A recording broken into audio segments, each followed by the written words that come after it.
No, I'm not getting out. Do you want to talk or no? Can y'all shut up and let me do what the fuck I do? Come here. You so scared. You got your fat ass mama outside, bitch. No, you come here. I'm trying to talk to you like a grown ass person. You don't want to talk. Robert, come here. He's scary as fuck. He's so scary. I'm not about to talk. Y'all shut up and let me do what I do. Y'all shut up. At the end of the day, y'all still got a baby together. I don't want to talk. Could y'all shut up?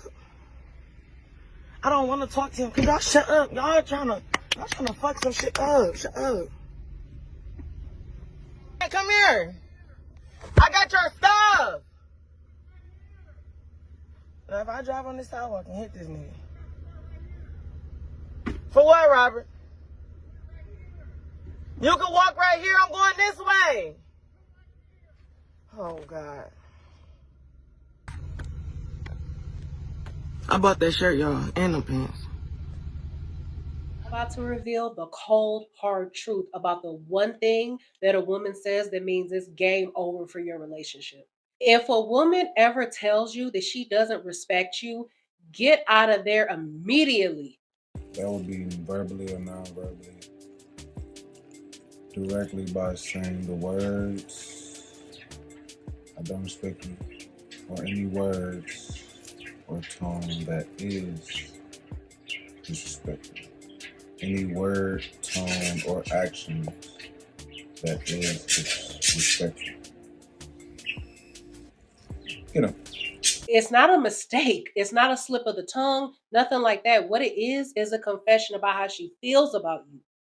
And it's not just a one-time slip up or like a one-time thing. It's a fundamental flaw in the relationship that can't be overlooked or ignored. Now, this can be done intentionally or unintentionally. When it's done intentionally, we know it in psychology as a Freudian slip. A Freudian slip is when someone accidentally expresses something that they've been feeling subconsciously. Pay attention to those Freudian slips. All right. So, you know, you don't take every slip up or mess up, but you have to understand that there are a lot of things that will be revealed through the slip up.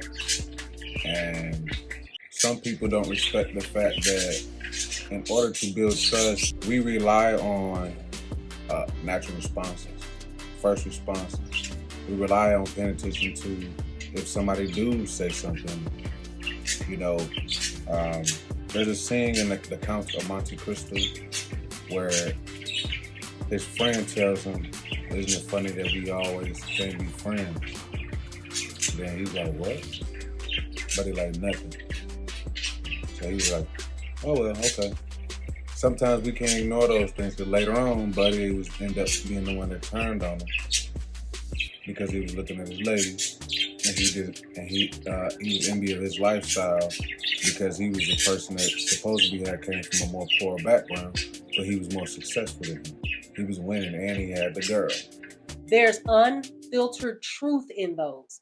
Even if she apologizes, drops tears, says it was a mistake, says it she wasn't in her right mind when she said it, etc., whatever, I don't give a damn. Don't give her a pass. Once you do, you have signed over a portion of your power. Remember that those slips reveal the truth about how she feels about you and views you as a man. A Freudian slip, also known as a parapraxis. Parapraxis, the formal word for it. Okay, a Freudian slip is when you say something or you do something in which you supposedly show your subconscious desires, what you want subconsciously. Now, the reason it's a Freudian slip is because Sigmund Freud, the great psychologist, said that everything we do is motivated by our subconscious. Yeah? For example, A Freudian slip is when you say one thing and mean your mother. That's a Freudian slip. It implies I was thinking about my mother. A Freudian slip. You say one thing, but you actually mean something else. I meant another. So it's a verbal mistake that is supposed to represent or reveal a repressed belief, a repressed thought, a repressed emotion. Okay, and this is the idea of a Freudian slip, something that you say that seems to show your true thoughts or your true intention. Yeah, a lot of times if you give passes, a lot of men give passes within the relationship, and a lot of times it don't pay off if you're giving passes on people that might disrespect you. They can't find a way to deal with or do whatever they need to do in a respectful way, tell you whatever they need to tell you, take whatever action they need to take. If they can't do it in a respectful way, even when they're mad at you, having nothing but respect for you, even when they're mad, that's a red flag. On the other hand, when it's done intentionally, we know it as psychological manipulation. It's a very dangerous game that a lot of women play. They use disrespect as a weapon to manipulate and control their man. When a woman blatantly voices her lack of respect for you to your face in an effort to hurt you, it's often because she wants to assert her dominance and control over you. She's basically telling you, I'll run this. By belittling you, mocking you, or making you feel inferior, she's effectively tearing you down to build herself up. This type of behavior is a sign of deep insecurity, lack of empathy, and narcissism. And it's a snowball effect. The thing is that this is not just a little hiccup or a minor issue. It's a serious, deep-rooted problem in the relationship that you just can't brush under the rug. If she's got no respect for you, It's definitely something you can't brush under the rug. Burying or internalizing issues, glossing over issues for the sake of harmony, all red flags. All it does is just lead to more and more confusion, more arguments, no agreement, no conclusions. Because you internalize the conflict and nobody know about it, and then you still gonna express these different emotions though, because you feel some type of way. And then you eventually gonna express that in an indirect way, passive aggressive way, or aggressive way when you finally let it out after holding it in. And if you're not mature enough to to get rid of those negative emotions, if you're not gonna say nothing about it, then you need to move on emotionally. So that way that don't determine your responses and affect your responses. Now you ain't even talking or responding in a natural way. Why? Because you internalize the conflict, and now how you moving as you move forward doesn't make sense. it shows that she doesn't give a damn about your feelings or your well-being. And it's a clear indication that she will be more of a liability in your life than an asset. Now, let's say you decide to stay. Let me tell you what typically ends up happening when you stay in a relationship with a woman who has blatantly expressed that she does not respect you. First, you will notice that she starts undermining you, not only in private, but also in public in front of others. That disrespect will move from private to public. This will slowly chip away at your self confidence. Yeah, they can disrespect you in private and public, man. Is the one on the defensive and unworthy. Next, she'll start making decisions without consulting you, leaving you feeling like that you're just a bystander in your own relationship. This not only breeds resentment, but also shows that she doesn't value your input or consider or respect your feelings. And as time goes on, you'll notice that her lack of respect permeates every single aspect of the relationship. Right? You got disrespect, just blatant disrespect, passive aggressive disrespect, or whatever kind of disrespect. Then you got part of the disrespect being not respecting your boundaries. They might invalidate your feelings and invalidate your concern or invalidate your boundary or your need to set the boundary. permeates every single aspect of the relationship.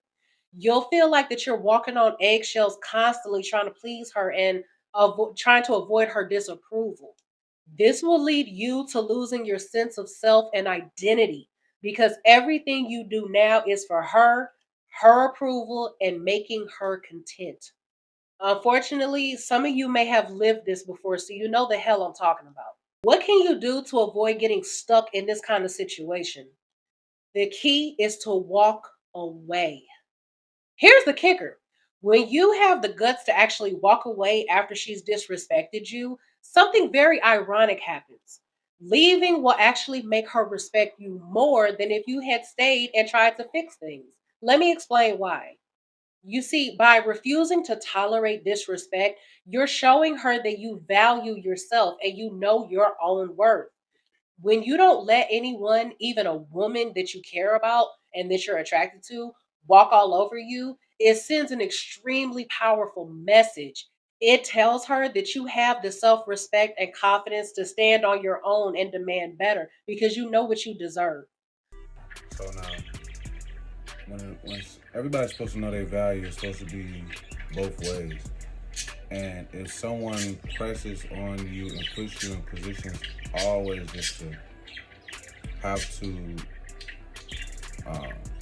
stand up for your own value or defend your own value, have self-respect or self-value, it's like, because what else do you expect them to do? Just give up self-respect, just give up their right to be an individual or to have an opinion or to ask questions or right to even be confused or have a misunderstanding or disagreement. Respect is the foundation of any healthy relationship. And if it's not there, everything else will eventually crumble. By leaving, you're not only standing up for yourself, but you're also setting a standard for what you expect in future relationships. Exactly. Okay. So it's all about these micro aggressions, micro slips, psychological, subconscious slips. Sometimes you might stay in a situation because you are giving it a chance instead of just giving up and working on things. There's a difference between when you're working on something in your relationship, working on things, and just staying, even though the relationship has issues. But see, if the relationship got issues and they're not being worked on, that's when it's a problem. That's when you need to end it. But if you got a relationship where you got regular issues and you working on them, that's fine. If you got disrespect, that's extreme and taken to another level, that's where it ties your hands from even being able to work on it, especially if you don't have respect both ways. You could talk about or do anything as long as two people have respect. But if not, You're sending a message to her and yourself that you won't compromise on respect. So if you find yourself in a situation where a woman tells you that she doesn't respect you, don't waste any more time trying to fix things. It's not worth it. And you don't deserve it. You deserve better. Put yourself first and walk away like the king that you are. And listen, if you decide to take a woman back after she's voiced disrespect for you, you better be well damn prepared to lay down the law. See, you are the ultimate arbiter that dictates what will and won't fly.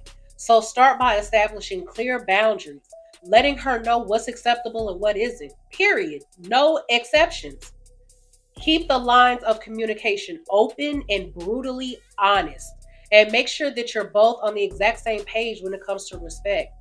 Be ready to walk away if things don't improve, because if she's still undermining you, it's time to leave and stay gone. No takebacks at that point.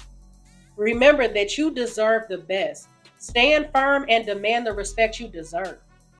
I would absolutely refuse to refer to this woman here, who's clearly a woman, as a they, because for me that would be imposing an ideological How is she clearly a political woman? system. Because she is. If everybody watching this programme can see that she is a woman. The idea that you're saying that if this person chooses to say that they are they, that you can't engage with that because of your belief system. We live in a culture where lots of people have lots of different beliefs, as is very, very clear on today's show.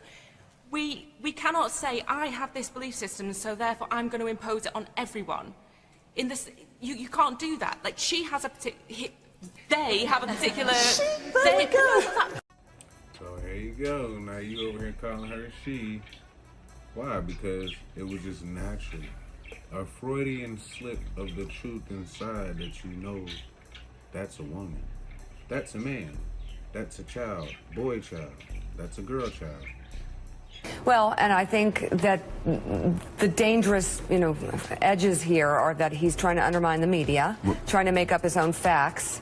And it could be that while unemployment and the economy worsens, he could have undermined the messaging so much that he can actually control exactly what people think. And that is our job. That is our job. That is our job. That is our job. I was punching my head.